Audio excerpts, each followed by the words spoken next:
Rasanya agak kurang kalau berkunjung ke Sukamakmur hanya ke 1 atau 2 destinasi wisata saja. Nah, kali ini saya sedang berada di destinasi wisata Curug Cindulang yang ada di Kecamatan Sukamakmur. Dan selain itu kita juga sedang bersama dengan Bu Desi ya, Mbak Desi. Desi. Mbak Desi, apa kabar Mbak?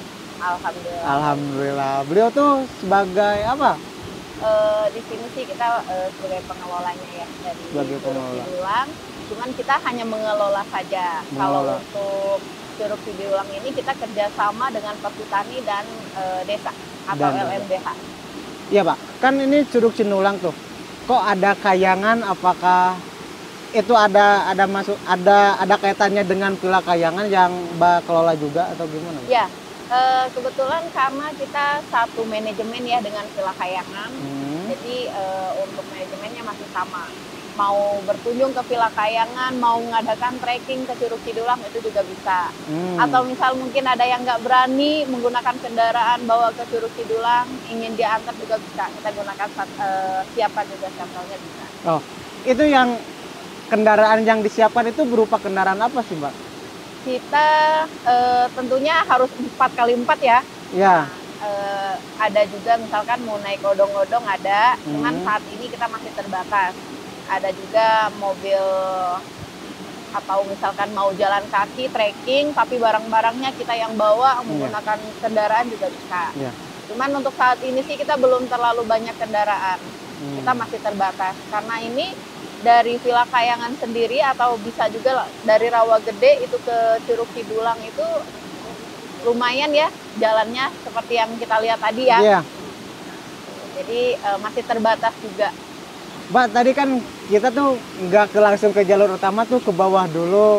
Nih, itu ternyata ada tantangan tersendiri ya untuk sampai ke sebuah keindahan itu mempunyai apa ya? Ada sebuah proses atau pengorbanan tenaga kayak gitu untuk kayak gitu.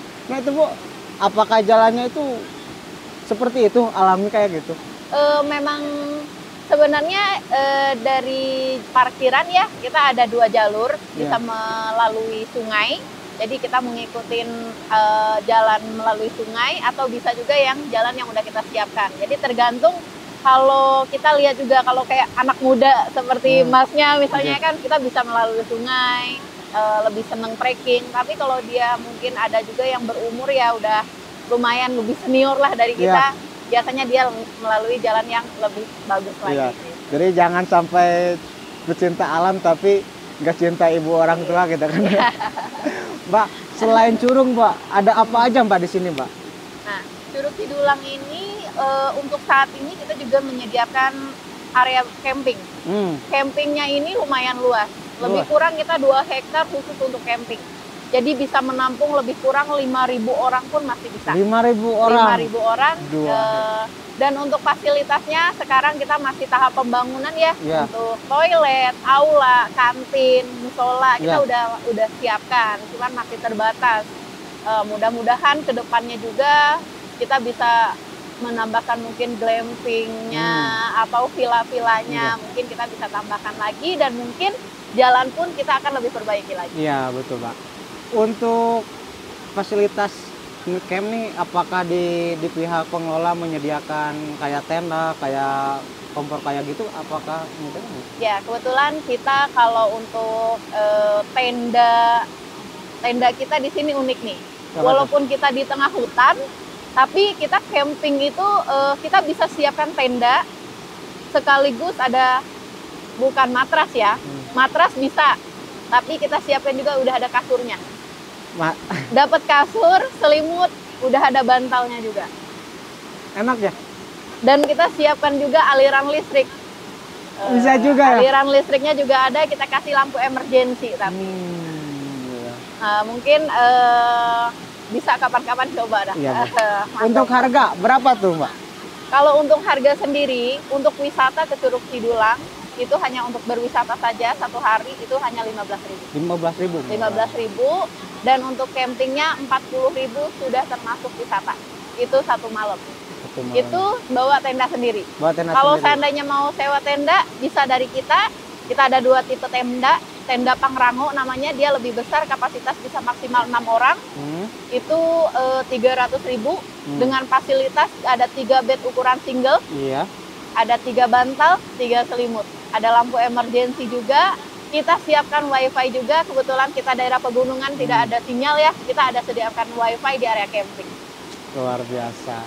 Untuk masalah ininya Mbak, fasilitas yang lainnya ada nggak lagi nggak? Mungkin kalau untuk penyewaan mungkin kompor, Ya. misalkan mau bawa kompor atau ingin ada kursi, misalkan tempat bersantai, kita juga ada sewakan. Kantin kita pun 24 jam. Iya. Ngomong-ngomong soal Cindulang, Mbak, sejak kapan sih dikelola sama pengelola gitu? Kan tadi ada kaitannya kerjasama dengan perhutani. Iya. Nah, dikelolanya sejak kapan? Kebetulan kita resmi kita kelola, terbit PKS-nya itu dan buka wisatanya itu pada tanggal 24 Desember tahun 2022 kemarin. Oh, kemarin. Iya. Kita belum 1 tahun. Belum 1 buka. tahun. Sebenarnya Curug Cidulang ini udah lama kita kelola, hanya saja kita belum buka karena fasilitasnya kita belum bangun. Setelah selesai fasilitas seperti toiletnya, jalannya diperbaiki, dan musola mungkin ya, aula, kantinnya sudah ada, baru kita buka di tanggal 24 Desember tahun 2020. Iya. Mantap. Mbak, untuk kedepannya apakah bakal dipasang konsep seperti apa sih Pak kedepannya gitu?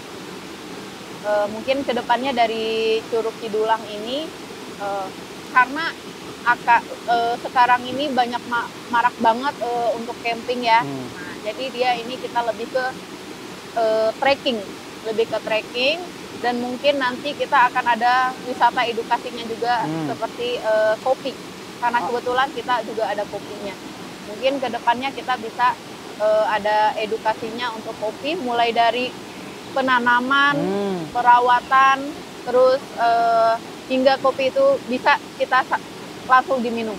Jadi pemprosesannya kita udah mulai dari pencucian, pengeringan, penggilingan, sampai menjadi biji kopi atau serbuk kopi langsung bisa kita minum, itu kita ada semua. Nanti bakal ada edukasinya juga Mbak. Insya Allah Di samping itu kan tadi dari 2 hektar itu cukup untuk 5.000 orang tuh Mbak. Di titik-titiknya di mana saja sih Mbak? Oke, nanti tadi kan kita dari pintu masuk ya, kita langsung kebetulan tadi langsung ke area curug. Nanti lurus sedikit dari sana itu area camping. Oh, tadi kan kita ke atas ke curug sini. Kalau camping mah ke sana gitu ya. Lurus lagi. Iya. Berarti bakal banyak ya Mbak, banyak kayak gitu. Nah, terakhir Mbak, harapan Mbak Desi untuk kedepannya seperti apa untuk Curug Cindulang ini Mbak?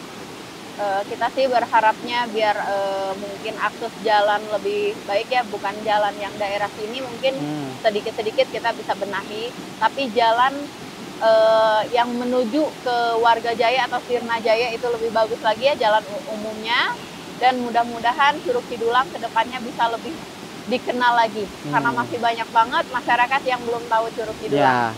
Ya, mudah-mudahan, dan kita juga berharap mungkin bisa kerjasama dengan anak pramuka, nah, karena kita bisa menampung untuk campingnya bisa maksimal 5.000 orangan.